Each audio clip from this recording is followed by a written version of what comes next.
The pen and paper approach helps with something I call the go-back method. Some people call it the tie-back. See, sometimes in Medicare sales, you'll have a prospect who's committed to you and the presentation went very well, but there are stalls or any type of resistance when you actually go ahead and ask for the sale. So you must anticipate resistance we talked about at any point during the phone call and be prepared to address it. The go-back method will actually give you a roadmap to help you actually address this resistance that you're facing.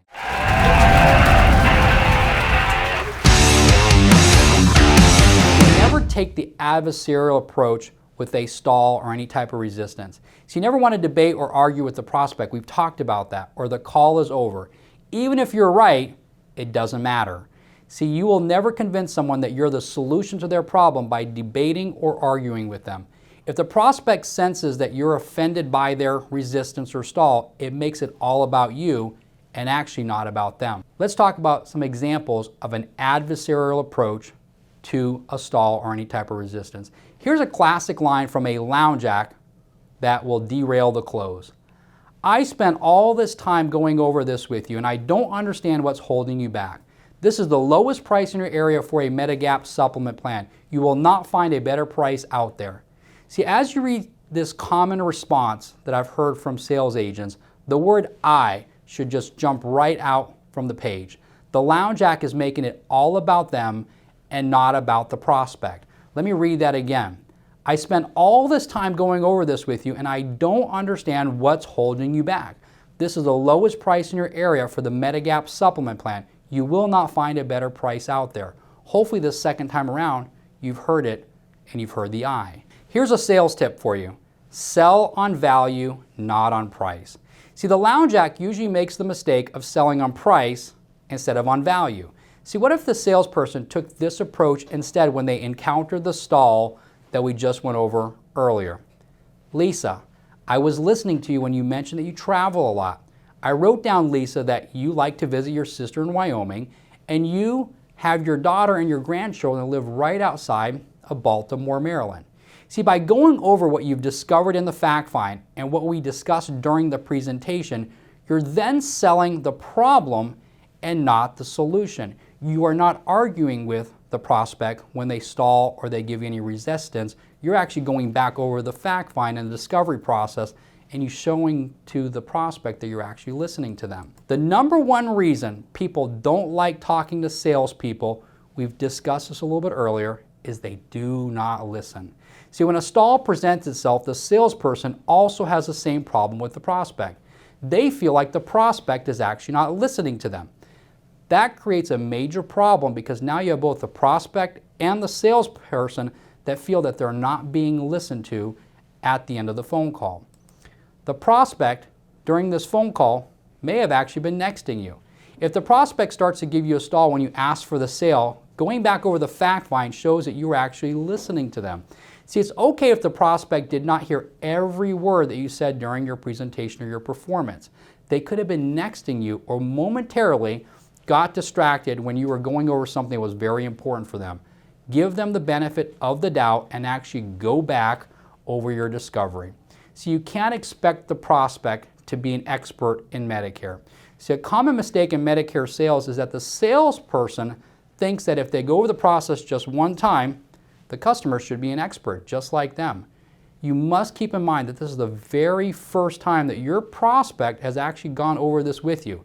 This person is brand new to the information that you're giving to them, and you should actually treat them that very way.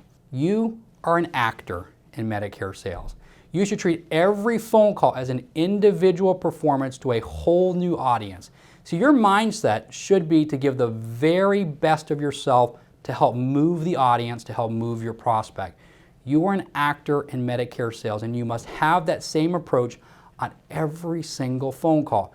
You must make it, we've talked about it, all about them. See, what the pen and paper approach does is it gives the prospect a brochure. See, the pen and paper approach allows you to have something that you can actually go back over at the end of your phone call if the prospect starts stalling or does not understand something. You now have a brochure in front of them with your contact information and the Medicare process that you actually went over with them. You have created an easy to understand format for them to actually follow. So you've given them a roadmap to solve the problem. A prospect is much more likely to decide to move forward based on the notes that they wrote down on their piece of paper with the pen and paper approach that you just went over with them. The pen and paper approach to the prospect now becomes fact. See, when a prospect writes everything down in their own hand, what happens is subliminally it's actually become fact to them.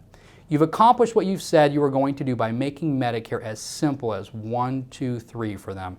You brought value to you and you helped them see how to take care of that problem. Remember, your discovery process is preparing the prospect for buying, and it actually puts you in control of the conversation. One thing that sales rock stars do that's very important is they use stories to help them sell. A sales rock star will also make sure that when they go back over the process, they use stories and examples to make sure that the prospect understands everything. Stories will paint a mental picture in the prospect's mind to help them visualize using what you're selling to actually solve the problem that they have. Let's give an example of using a story to sell a Medigap plan. So we're going to go back to Lisa and her grandchildren.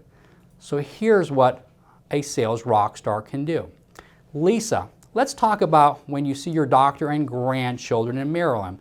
Let us say that you are playing with your grandchildren, and Lisa, you fall and you really do a number on your knee.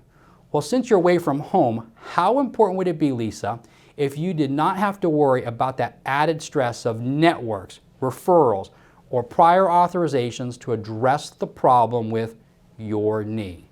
See, what you've done is you've painted a story with examples, and it shows that you were listening to their needs, and the prospect now begins to take ownership of actually what you're offering because you went back over your discovery process and the pen and paper approach, and you painted a story for your prospect. Let's talk about using the same story for a Medicare Advantage plan. So Lisa, let's talk about when you see your daughter and grandchildren in Maryland. Let's say that you're playing with your grandchildren, Lisa, and you fall and you really do a number on your knee. You told me that you're super healthy and you rarely use your health insurance, but this would be a time that the insurance would need to be involved.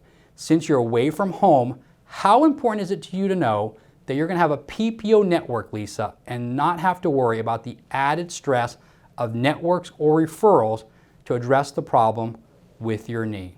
See, what the sales rock star has done is they've let the prospect know that they were listening to them and they were already thinking of problems that they could encounter later on and how the insurance that they're offering would actually help solve that problem. You've now painted a picture by going back and going over your discovery and showing them exactly how this insurance will actually solve their problem. See, let your prospect know that you're going to be there for them. This is the big thing that sales rock stars do.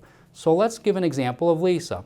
Lisa, you need to do me a big favor. If something like that ever happened to you, whether you're at home or you're away, you need to give me a call. Even though, Lisa, you have exactly what you need for your health insurance, I know that it can be stressful, and I will personally make sure that you have what you need to address that problem. See, you must be vulnerable and let the prospect know that you care and that they can actually trust you. The Sales Lounge Act will never do this because they treat the sales process as a transaction and not a lifetime relationship with their prospect.